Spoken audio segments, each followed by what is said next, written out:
One of the attractiveness of the macro Philippine economy is strong consumption. We can buy most of the stocks, even the big companies. Anyway, we've gone on to discuss quite a lot of pros on the stock market. So why don't we focus more on the cons this time?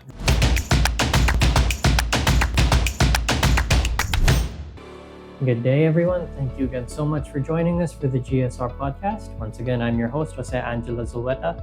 And today we have Hitoshi Iemura-san. Hello, everyone. Yeah, and this time we'll be discussing the pros and cons of the Philippine stock market. So Iemura-san, as the executive director of GSR, what do you think is the most attractive thing about the Philippine stock market right now? Stock market? Okay. Yeah, I always say to people, the attractiveness to invest Philippines, regardless of whatever, regardless of real estate, regardless of stock, whatever asset, get the ride the wave of the economic growth. This is the most attractiveness point, and stable factor. Anyone can get right to the economic growth wave. I see. That's because you find it safe, right, to invest in the Philippines right now, since I remember you saying it's usually fighting for the top one or two competitive spot in Asia when it comes to maybe I told you in the last podcast about real estate. Yeah, Philippines is last 10 years top or second position in terms of the economic growth in Southeast Asian region. So usually top Philippines and Vietnam is the top two. So meaning 5 to 7% annual growth. And you think that for the foreseeable future, that's going to stay the same? Yes. Oh yeah. Well, we can check some professional report from Goldman Sachs, World Bank, PricewaterhouseCoopers. Anyone can check the long-term economic growth forecast of Philippines. It looks good. Right. One of the top. One of the Philippines is in one of the top layer countries. I'm happy to hear that. Yeah. That bodes well for all the Filipinos out there who are listening. Because of the big population and population bonus and dividend. Because of our workforce, right? Because it's an inverted triangle. Yeah. For those who don't know what that means, the inverted triangle status that our country has is because Iemura-san also mentioned this in a previous podcast, that our population is mainly comprised of 20 to 30-year-olds, and a lot of them are working as OFWs or just working in general, which is stimulating our economy and having us earn a lot. I learned that from you. Thank you. But the one of the attractiveness of the macro Philippine economy is a strong consumption power. So I think Philippine consumption power in Philippines in total GDP is around 70%. So consumption power is most important drive for Philippine economy to push up. So, but unfortunately, this is a consumption. Philippine people don't invest well. That's maybe from now on, many people, even young people, can start invest through online, through smartphone. True. Very easy, and even Gcash. Gcash has GMS. Actually, some of the security brokers already started to the system to buy stocks through Gcash. So any easy access, very easy access. I think the investment activity for Filipino, especially young people, is going up. Oh, that's even better for our economy then. Oh, sure. Because that's going to both drive up consumption. Yeah. Okay. So now that stocks are more accessible, what do you think about the Philippine stock market as a whole positively, now that it's more accessible to us as via smartphones and the like? Of course, in the stock market, Philippine stock market, I have around 300 listed company at the moment. So of course, not everyone is okay. Mm. Good, of course, there are mixture, good good and middle and bad. Basically, the companies which contribute to the Philippine economy growth, those are the good company for to invest. So companies like Ayala, SMBC. Actually, Ayala, SMBC, we call them conglomerate. Conglomerate, Philippines have 10 big conglomerate. All of them are listed. Ayala, SM, Rishotan, JG Summit, San Miguel, 10 big conglomerate. Of course, all Filipino know they have a huge power in the Philippine economy. True. So meaning that it's good investment opportunity as well. But it's good. But actually, at the flip side, in the stock market, we have an idea of the conglomerate discount. So I'm not so keen to invest to conglomerate. I want to pick more specific company. Conglomerate is what is conglomerate? They do development and banking, pretty much everything. Food business, restaurant. What is profitable? What is not profitable? It's hard to see it because they're too busy doing too much. So that means you'd want to invest more in specific sectors. Specific is better. I prefer, and generally speaking, in the stock market, general idea, conglomerate is not so good investment opportunity because we don't see the detail. We don't see which is profitable, which is loss. It's hard to foresee what's happening in the future. So, for example, Ayala, one of the big business in Ayala is telecom. Telecom, right? Telecom, Globe Telecom is part of Ayala's conglomerate, and they are doing the GCash businesses. GCash business is really good, definitely, but we don't know. We cannot see how much do they earn. How much do they make a profit? We know it must be very good because they have a lot of clients, right, users. So now the stock market hope GCash could be spin out from Ayala and be listed by themselves. Then value is jumped. Do you think it's possible for the individual businesses inside a conglomerate to be listed in the stock market soon, like within the next 5 years? Like, how long do you think, first of all, is it possible for GCash to split off from Ayala's conglomerate stock and become an individual stock? So, and in that case, how many years do you think it'll take for such a change to happen? Quickest this year, 2025. Oh, they have already planned. They planned for a long time already. They are just looking for the opportunity. They want to be listed in a good market situation. As of the moment, Philippine stock market is not good in the historical, from the point of historical trend, not good, meaning that the low price now. Okay, so that means it's a good time for people to buy though. Yeah, they want to list the stock at high price. So they are looking for the opportunity. Okay, so good, getting the stock market getting better, then they are going to be this. I think they have already prepared. They're just looking for the right opportunity, timing issue. Maybe this year. Okay, that's a lot sooner than I thought. I was thinking within 5 years. This year. Okay. What other companies do you think would benefit from splitting off from their conglomerate? Many. Split out. Maybe in the future.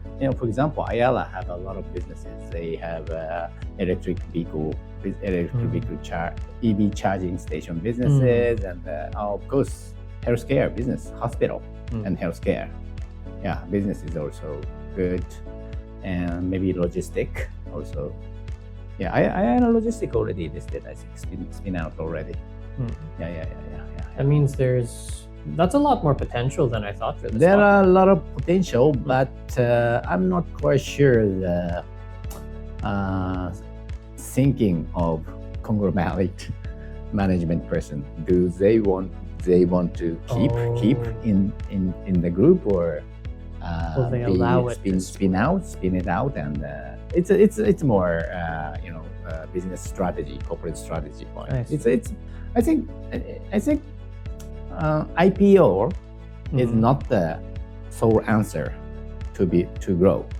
Sometimes non-listed is better. It depends on the company situation. What are the advantages of an IPO? That's IPO? Initial product offering, right? Initial public offer. Oh. Oh, definitely. The IPO meaning that they debut in the stock market. Okay. And they IPO public open. So anyone, our stock, anyone can buy it. Yeah. That is IPO, meaning IPO. The biggest benefit of IPO, they gather the money from the market, from the public. Yeah. So meaning that the company which have a big appetite to have big money, meaning that they have a lot of investment opportunities. The company, like easy to remember. Magnificent Seven, Google, OpenAI, Amazon. They need a huge money because they have to invest to the AI.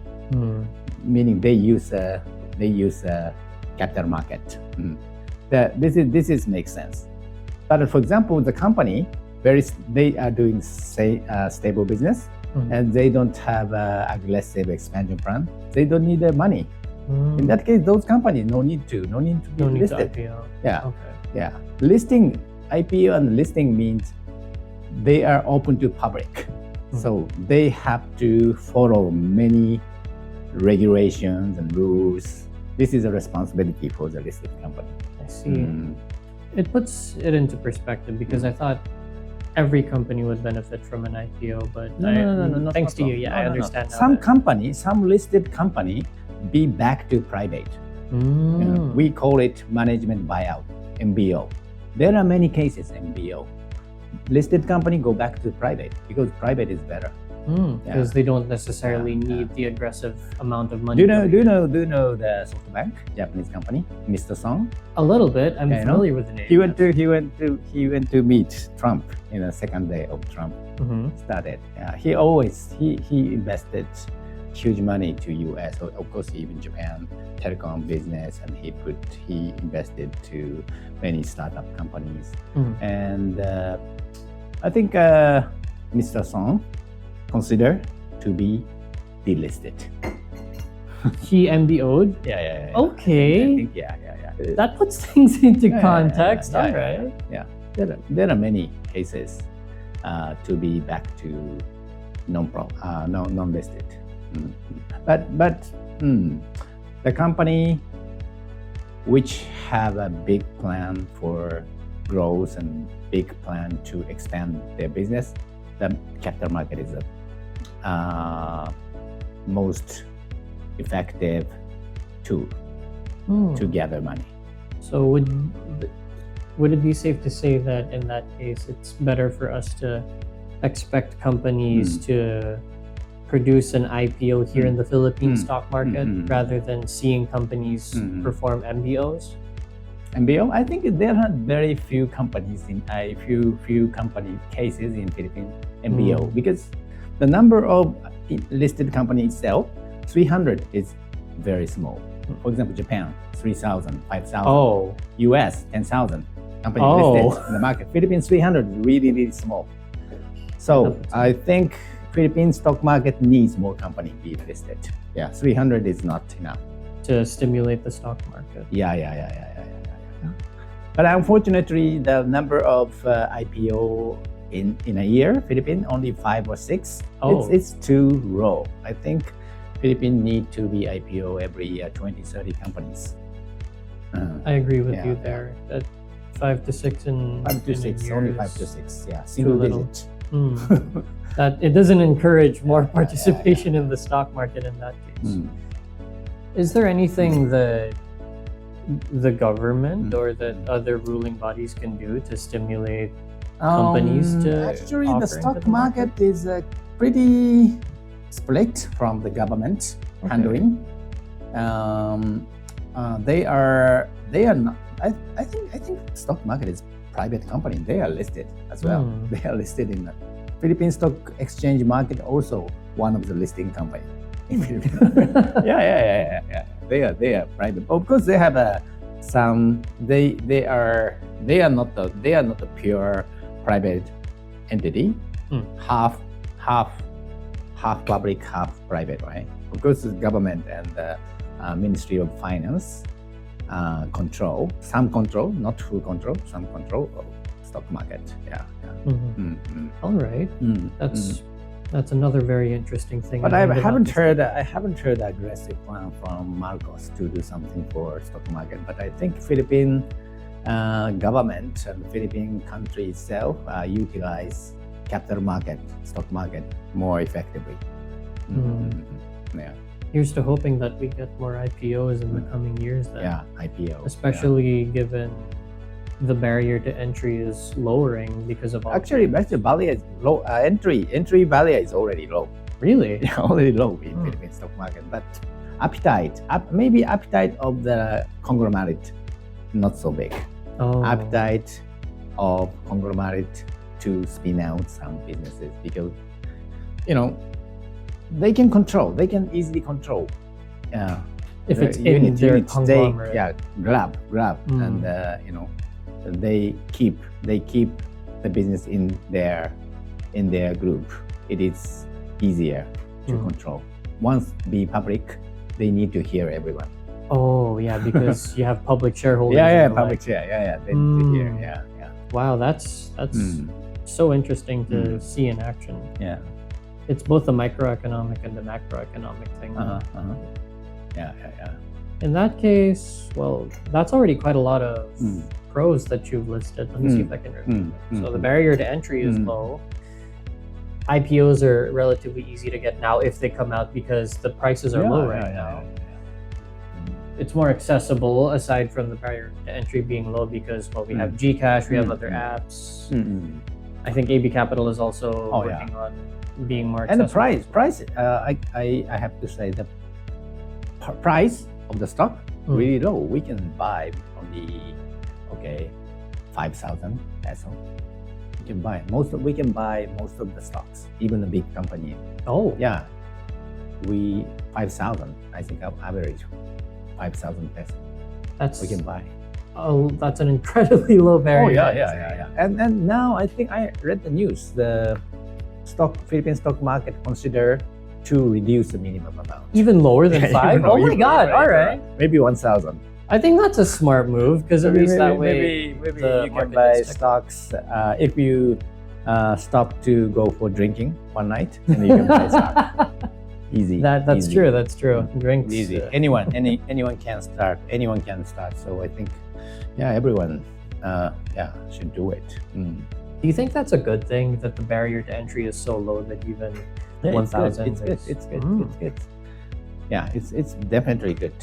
Only reason that thing, I think, but now it's all administration is conducted online. So, but before, company issued the paper. So if the shareholder 10,000, 20,000, they have to issue paper. It's a big administration cost before, but now everything is online. Which no means paper. It's a lot easier to just distribute. Oh yeah. So no administration costs. So I think as of now, it's better to reduce minimum price. All right. Then anyone can access to the stock market. More democratized. I think stock market should be more democratized. In what ways exactly? Huh? Like, isn't it already democratized? Reduce minimum price and also easy access through Gcash. So it's already on the right track then. Oh yeah. But after that, the people's mentality. It's up to the people entering the stock market from there on, I guess. Yeah, because this is not a gamble. True. So if you start to invest stock market, of course you need to study what's happened for IRA, what's happened and all companies. That's true. Mhm. Otherwise, you might be blindsided by the companies when their stocks go down due to the shift in the market environment. All right. It's quite a lot of pros we've talked about. If it's fine, maybe we can take a short break and then move on to the cons. Okay. All right. So we'll be back after this short break. Thank you so much for being with us this far, and we'll see you in a bit. For all of your property needs, come to Global Strategy Real Estate, GSR. We at GSR are your one-stop shop for anything related to your property and more. From management to buying, selling, documentation, and maintenance, we have your back. At GSR, we aspire to provide the level of quality and service which put Japan on the map as one of the hallmarks of hospitality. Let us manage your property today. And we're back. Once again, this is your host, Jose Angelo Zolweta, and here we have the Executive Director of GSR, Hitoshi Yamura, and we're doing Philippine stock market pros and cons. The other shoe dropped. Excellent. Anyway, we've gone on to discuss quite a lot of pros on the stock market.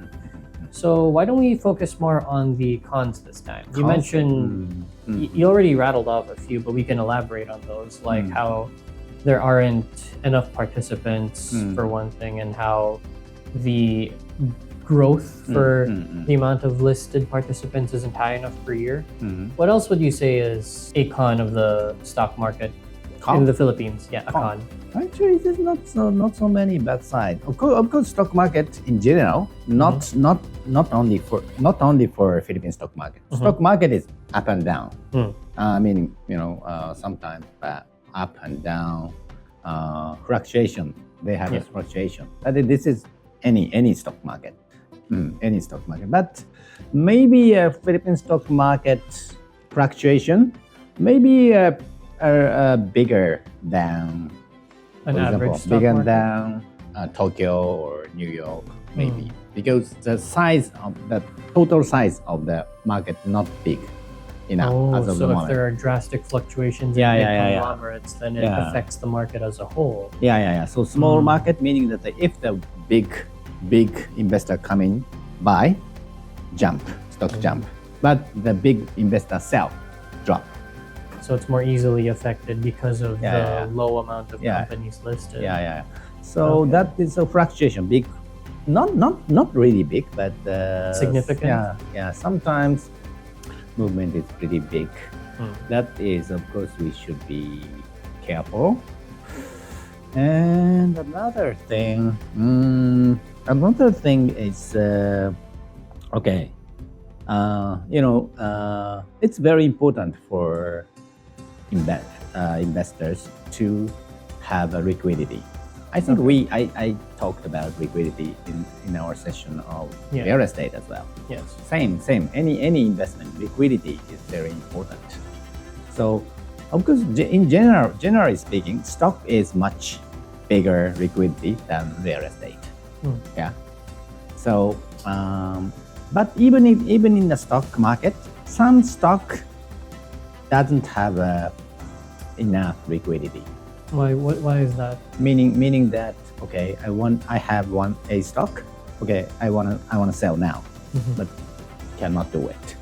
But why is it that some stocks are less liquid than others? Because liquidity is how many people want to buy and sell this stock? 100 to 10,000. Much bigger. If the stock 10,000 people want to buy and sell, it's high liquidity, easy to sell, easy to buy.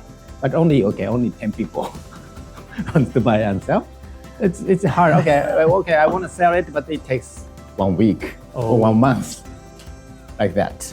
Some of the Philippine stocks, not big one, not Terra, not similar, not like that. More small stocks. Smaller companies. Sometimes it is not easy to buy and sell quickly. So meaning it means low liquidity stocks.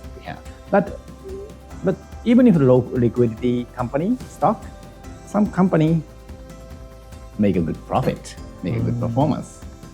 There is. It is not linked with the corporate performance and liquidity. Okay. So even if they're good company, but they are low liquidity. Okay. Yeah, it's okay if you are the long-term investor. Okay, just buy it, and okay, no, don't worry about selling. Just Watch own it it, grow. own it. 10 years, 20 years, no problem. No, you don't need to care about the liquidity. But more active investor, they try to buy and sell and make their performance bigger. So in that case, it is not good to buy and sell for the small and medium stocks. Big stock is better. Big one, big I player. Yeah. So it depends on your approach as well in the market, whether whether you're a short-term or a long-term investor. Okay. But most of the big company, no problem. No liquidity problem. All right. Only the small and mid-sized. Some small and mid-sized company. So that small and mid-sized companies having, aside from, apart from company performance, having low liquidity. Yeah. There's the low population size of the market, because we only have 300 listings compared to 5K, 10K. What other cons do you? Aside from the volatility, which is normal. Yeah. Aside I from feel I just talk about the conglomerate discount. The Philippine economy, what I say, dominated by the conglomerate category. True. Yeah, dominated. So I think the value of the conglomerate, I think much bigger than evaluation in the stock market. Meaning that IRA corporation have their market value, market capitalization value in the stock market. This is evaluation by the stock market. Yeah. But actual value of IRA, I think much bigger than stock market evaluation. The reason why the low price is this is we call it conglomerate discount. Investor cannot detail evaluation of IRA because they are doing many things, and they cannot say okay which is profitable, which is not profitable like that. They don't know. That's why the evaluation could be lower than the fair market value. This is discount. And that's also why it's better if the conglomerates spin out to be public. It's better because it'll be easier to keep track of what's performing well, and you'll be able to have a better estimate of the conglomerate's market value in that case. I feel if the Gcash is going to be spin out to be listed in the stock market, the Gcash value is almost the same size of the IR corporation. That's a fair assumption. They've been expanding so much recently. Like that. Okay. Yeah. So, would you say that would be all of the cons? So all of the cons of or bad sides of the Philippine stock market? Bad size. Yeah, Is there anything else that you feel is a disadvantage in it? No, not really. Yeah. You did say we're in a good place for it right now. Yeah, I think it's good price and good.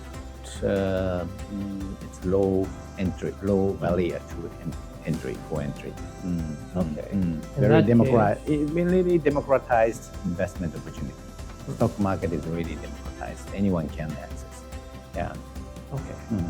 Let me see if I can summarize that in a way that's satisfactory. Then. The state of the Philippine stock market is very good right now. It's good, very good. Meaning that low valuation now. Okay. Low valuation. So I guess it's good for buyers then. Now is a time for buying. So it's very good in terms of buying right now because our barrier to entry is already low and it's going to get lower. It's very democratized right now because of said barrier to entry. The small population size or the small amount of companies listed is both good for it and bad for it because it's relatively easier to keep track of the jumps in the market. But at the same time, since there aren't that many companies entering it, it needs to be more stimulated, it needs to grow more. And it's safe to enter within the next 5, 10, 20 years because the growth of the Philippines in the Southeast Asian region has been so consistently competitive that it's probably going to continue bleeding over to the stock market and letting it stay stable for a long period of time. Was I able to get all that right? Okay, thank you. Thank you for teaching me. All right. So now that we've gotten all of the pros and cons out of the way, I guess it's about time for us to wrap up. Do you want to talk about the more sector? Which sector, which industry? Maybe we could save that Next? for next Oh, yeah. podcast. So Because- which sector would you like to handle for? I like telecom, I like banking, I like real estate. Why don't we Maybe. handle telecom and banking next? For Oh, our yeah. next episode? I'd be happy to. Real estate is also good. We could revisit that again. Oh, yeah. Yeah. Okay. All right. All right, thanks. So this has been Hitoshi Iemura, our Executive Director of GSR. And once again, this has been your host, Angela Lumura. And thank you again so much for joining us for the GSR podcast. If you like this episode and you want to see more, please follow us on social media. We have the Linktree QR up here, and we can also be followed at GSR Philippines. That's the @ symbol, then GSR Philippines. We also have a website at www.gsr-ph.com. That's www.gsr-ph.com. And if you like this episode and want to rewatch it, or you want to watch the previous episodes, we are also on Spotify, Apple Music, YouTube Music, and regular YouTube. So this has been us, and thank you again so much. Have a good day. Bye. Bye.